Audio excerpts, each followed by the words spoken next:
MG Motors, the only really truly successful electric car manufacturer from China in Europe, well, it looks like the days of MG's success in Europe are at an end. However, other Chinese EV manufacturers could have the ability to take away their sales because there's a huge difference in the taxes being imposed by the European Union. Now, I've got to say here, Tesla has also received some kind of special consideration. Chinese EVs arriving in Europe face up to 38% tax rates on top of an existing 10%.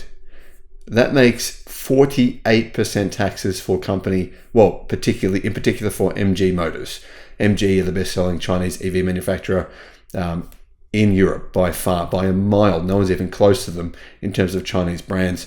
That is probably about to change though, especially considering BYD, the taxes on BYD's EVs is only 17.4%. And apparently Tesla will get an individually calculated duty rate, whatever that means. This move comes weeks after the Biden administration has opposed its 100% tax on Chinese EVs. So for some car manufacturers, this is absolutely devastating. Hello, my friends. Welcome to the channel. I'm Sam Evans. You're watching the Electric Viking. It's great to see you guys. We do have a YouTube member section. So if you want to be a YouTube member, I'll put a link in the description below. There are some videos there that are exclusive to members only, guys. Chinese EVs imported to Europe face tariffs as high as 48% starting next month.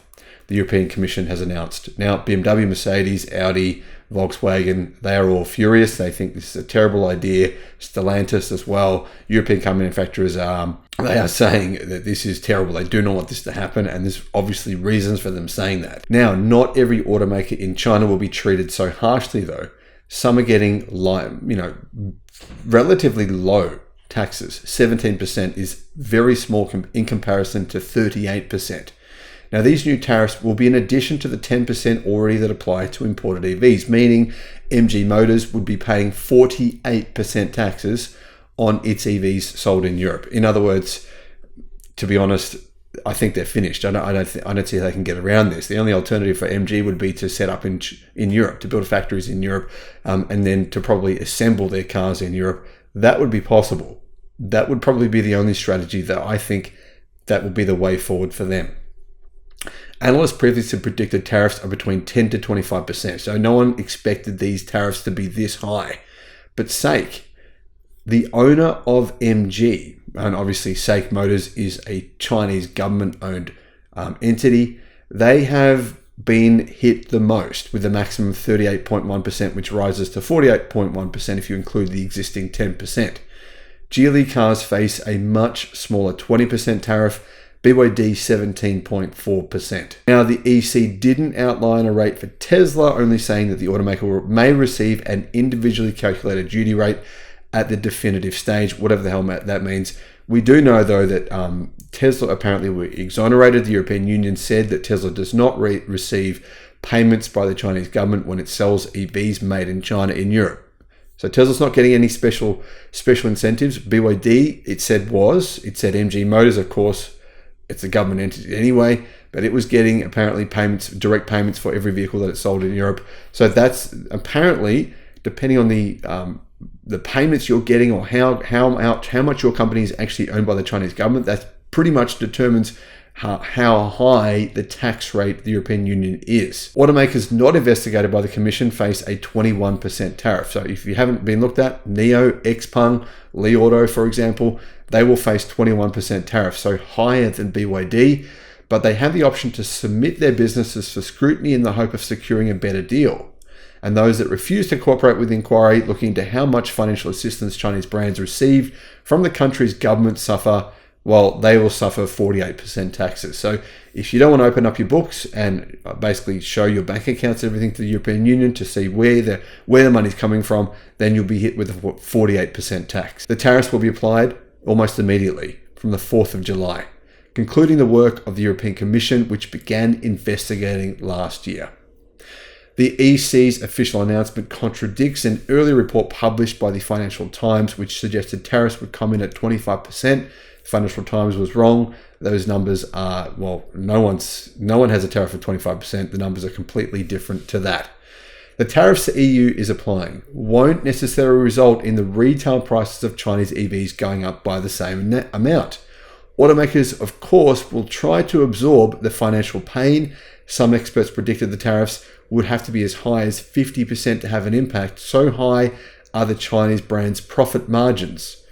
Now, I don't know if that's true, guys, if profit margins are that high, but I personally think MG, they're going to be offering some probably big discounts over the next 2 weeks because they do have a lot of stock in Europe, a lot of stock in ports in Europe. They've got tens of thousands of cars, which will be taxed at this very high 48% rate. So they'll be hoping to sell as many as they can before that tax hits them. Though Western brands are concerned about the threat of aggressively priced low-priced Chinese EVs, and not just low price, but very good quality in terms of software and engineering, EVs are concerned about them arriving in Europe.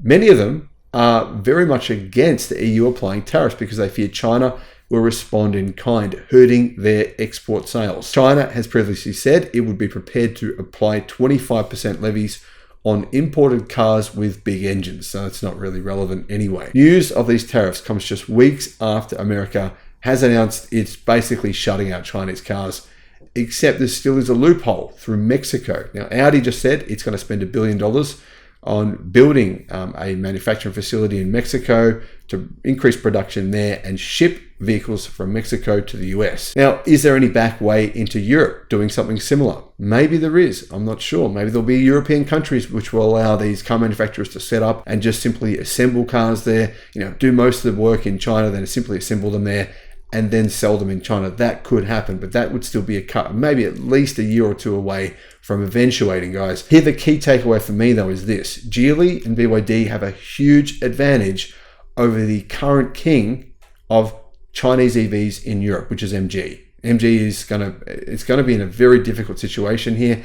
It's going to need quite a bit of government subsidies, really, I think, to make up for this huge difference. I mean, realistically, BYD makes EVs, I believe, probably at a lower cost than MG does, significantly lower considering they sell so many more of them and they make the batteries themselves. So BYD already have an advantage over MG. The only advantage they don't have is the brand. They're not as well known in Europe. But they already have an advantage in terms of manufacturing, batteries, and now they have even more of an advantage. We're talking about a 20% tax advantage. That's huge. And I believe that would mean there's going to be a big shift in EV manufacturers, in Chinese EV manufacturers' strategies in Europe. It will have to change how they do things. How will they react? I don't know. But I do know one thing.